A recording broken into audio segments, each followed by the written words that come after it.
Baik, selamat pagi, siang, sore, dan malam untuk teman-teman semua. Dan yang saya hormati Bapak Dr. Iwanarnata STP MSI selaku dosen pengampu mata kuliah bioenergi. Perkenalkan, nama saya Igusti Nur Hadi Pramana dengan NIM 2310521043 dari Program Studi Teknologi Industri Pertanian, Fakultas Teknologi Pertanian Universitas Udayana. Pada kesempatan kali ini, saya akan mempresentasikan hasil review jurnal internasional yang setelah saya baca yang berjudul Study on the Sequential Combination of Bioethanol and Biogas Production from Corn Straw yang ditulis oleh Kotarska, Dzimianowicz, dan Swiryszynska yang diterbitkan di jurnal Molecules tahun 2019. Jurnal ini dilatar belakangi oleh masalah produksi biofuel yang selama ini banyak memakai bahan pangan seperti gandum, jagung, dan gula bit, sehingga bersaing dengan kebutuhan pangan yang menaikkan harganya. Adapun solusinya adalah memakai limbah pertanian mengandung lignin selulosa, contohnya jerami jagung, karena jumlahnya besar dan lebih murah. Biomasa lignin selulosa sendiri tersusun dari 3 komponen, yaitu selulosa yang paling sulit diurai, hemiselulosa yang lebih mudah dihidrolisis, dan lignin yang jadi penghambat utama proses. Ada 4 tantangan utama dalam penelitian ini. Yang pertama yaitu konstruk dengan bahan pangan kalau biofuel terus memakai bahan pangan. Yang kedua itu ada struktur lignoselulosa jerami jagung yang sulit diurai karena selulosanya dilindungi hemiselulosa dan lignin. Dan yang ketiga, proses pretreatment awal justru menghasilkan senyawa toksik yang menghambat mikroorganisme untuk fermentasi. Dan yang keempat, limbah cair hasil fermentasi etanol punya kandungan COD yang tinggi yang bisa mencemari lingkungan kalau tidak dikelola dengan baik. Adapun tujuan penelitian ini adalah untuk menghasilkan 2 bahan bakar sekaligus, yaitu bioetanol dan biogas secara berurutan dari satu bahan baku yang sama, yaitu jerami jagung. Jadi alurnya itu yang pertama, jerami jagung diolah jadi bioetanol, lalu ampas atau limbah dari proses itu, yaitu ampas selulosanya, diolah lagi menjadi biogas. Nah, konsep ini disebut dengan wasteless technology karena limbah dari proses pertama justru jadi bahan baku proses kedua, sehingga mengurangi limbah dan penyemaran. Bahan penelitian yang dipakai adalah jerami jagung yang berupa daun dan batangnya. Sebelum masuk ke penjelasan lebih lanjut, saya mau jelaskan dulu istilah dari bahan kering atau dry matter, yaitu berat suatu bahan setelah kandungan airnya dihilangkan lewat pemanasan. Nah, ini dipakai sebagai patokan supaya perbandingan antar sampel itu adil terlepas dari kadar air masing-masing sampel. Nah, ada 4 tahap pretreatment yang dilakukan.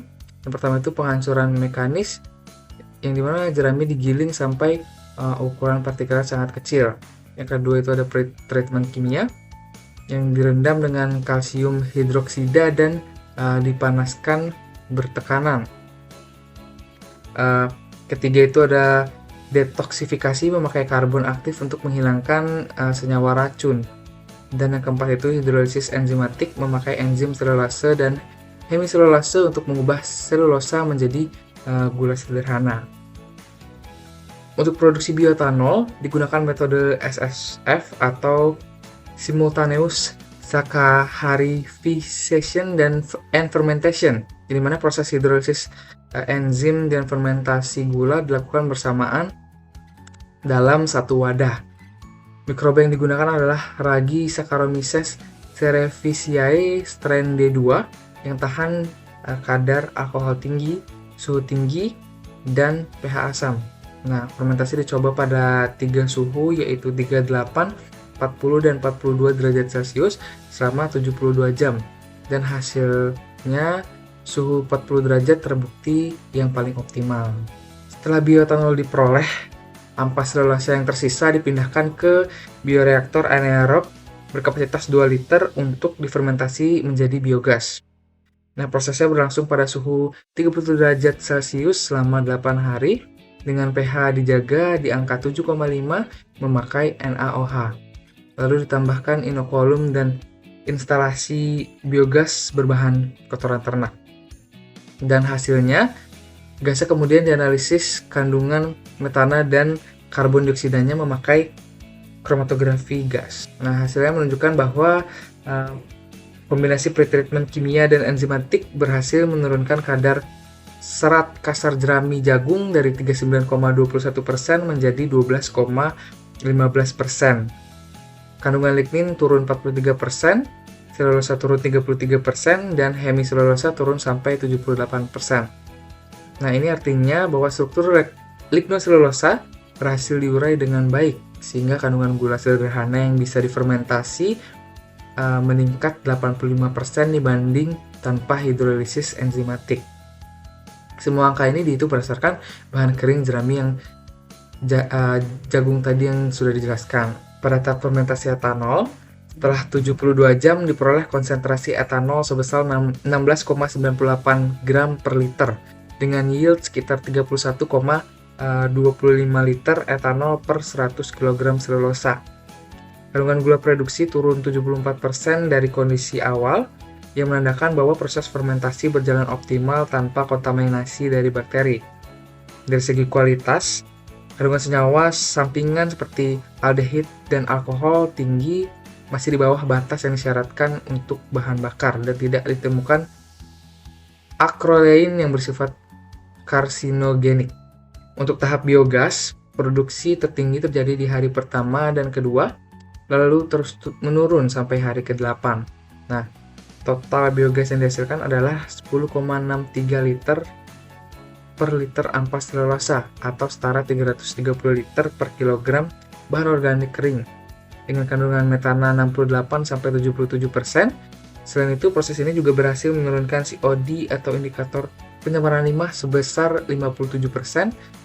Jadi selain menghasilkan energi, limbah juga jadi lebih ramah lingkungan.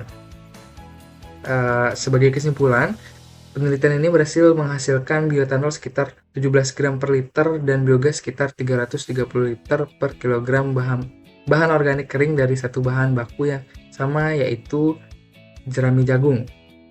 Limbah dari proses produksi etanol terbukti bisa dimanfaatkan lagi menjadi bahan baku produksi biogas dan menciptakan konsep teknologi minim limbah. Pendekatan ini tidak hanya menghasilkan dua jenis energi terbarukan sekaligus, tapi juga mengurangi limbah pertanian dan pencemaran lingkungan. Mungkin sekian presentasi yang dapat saya sampaikan. Saya ucapkan terima kasih.